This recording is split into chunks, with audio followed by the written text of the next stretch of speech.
নদীমাতৃক বাংলাদেশে একসময় জলপথে চলাচলের প্রধান উপলক্ষ্যই ছিল হচ্ছে গিয়ে নৌকা।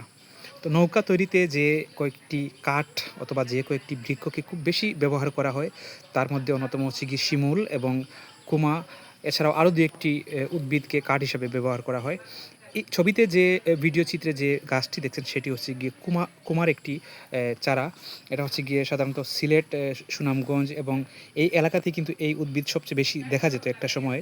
কুমার মধ্যে ২ টি জাত আছে। একটার ভিতরের কাঠ হচ্ছে গিয়ে সাদা রঙের, আর অন্যটি হচ্ছে গিয়ে একদম অনেকটা বলতে গেলে লাল চন্দনের মতো। তবে চন্দনের মতো হলেও কিন্তু এটার ভিতরের অংশটা মাংসের মতো আ লাল রঙিন একটি ভাব আছে। তো ছবিতে ভিডিও চিত্রে যে গাছটি দেখছেন সেটা হচ্ছে গিয়ে সেই লাল কুমা, অর্থাৎ রক্তকুমা।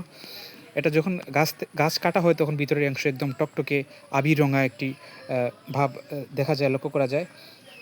তো এই উদ্ভিদগুলো দিন দিন কিন্তু আমাদের নদী, যেহেতু নদী কমে আসছে, নৌকার ব্যবহার কমে আসছে, এই জন্য এই গাছগুলোরও ব্যবহার কমে যাচ্ছে।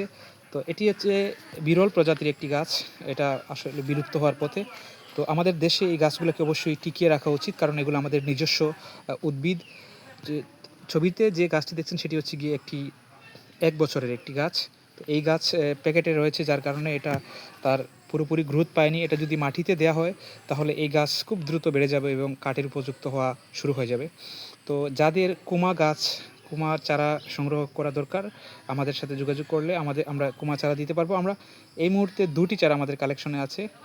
কেউ যদি ব্যক্তিগত বাগান, তারপরে পার্ক অথবা শিক্ষা প্রতিষ্ঠান বা অন্য কোনো জায়গাতে যদি রোপণের জন্য এই চারাটি দরকার হয়, তাহলে আমাদের ইনবক্সে, হোয়াটসঅ্যাপে এবং আমাদের নাম্বারে সরাসরি কল দিয়ে চারা অর্ডার করতে পারবেন।